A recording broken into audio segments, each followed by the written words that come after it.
She and I have never really met, certainly never spoken to each other, despite being in this house together for 7 years. We have some things in common, not much. We were both born in 1980, although I'm older and wiser than she is. People often think we're both much younger than we really are, because we've got such great skin and good hair. And we're both known as being quite feisty. So I'm really pleased to be able to congratulate her on her elevation to Secretary of State and Deputy Prime Minister.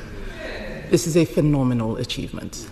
She will be a great inspiration to young people, but particularly young women in many communities across the country. And I think that's a wonderful thing. That's the sort of Britain we are, where people who grow up from all walks of life can reach the top. It's an extraordinary story, dare I say, of conservative success. Because unlike me, she grew up under a conservative government with a welfare state that provided a safety net, a strong economy and opportunity, while I mostly grew up in Nigeria under a socialist military government that used a lot of the rhetoric that I've heard her promote when she was sitting on this side of the House. So she may not credit Conservatives for what she has achieved, but we'll be taking some of that credit anyway. So I'd like to extend a very warm welcome to her on her first outing as a minister in the chamber, because it's only going to be downhill from here. I come to the Leader of the Opposition, Kemi Badenoch.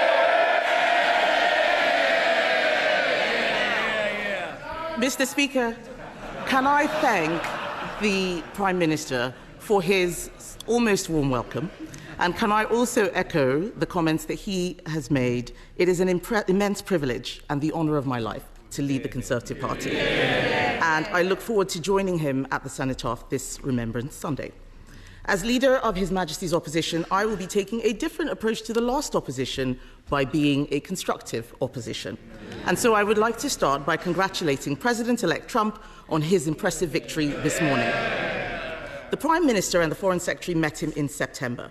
Did the Foreign Secretary take that opportunity to apologise for making derogatory and scatological references, including, and I quote, "Trump is not only a woman-hating, neo-Nazi sympathising sociopath, he is also a profound threat to the international order"?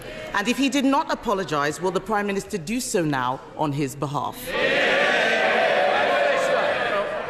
Mr. Speaker, there will be many issues on which the Leader of the Opposition and I disagree, but there will be issues that do unite this House on national security and Ukraine, and I do look forward to working closely with her on that, and I will provide her with the information that she needs to discharge her duties. That's the right thing for the country, and it's far more important than party politics. And the Foreign Secretary and I did meet President-elect Trump just a few weeks ago for dinner for about a couple of hours, and we discussed a number of issues of global significance. It was a very constructive exercise.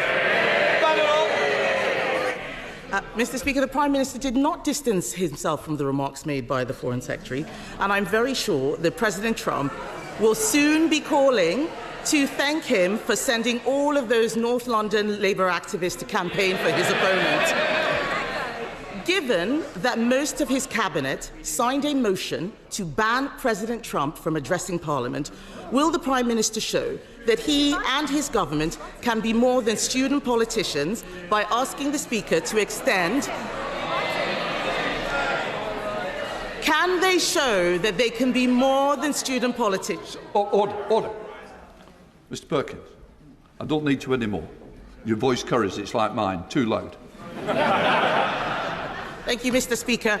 Will the Prime Minister show that he and his government can be more than student politicians by asking you, Mr. Speaker, to extend an invitation to President Trump to address Parliament on his next visit? Mr. Speaker, the Leader of the Opposition is giving a masterclass on student politics. Seriously, Mr. Speaker, we live in probably a more volatile world than we've lived in for many decades.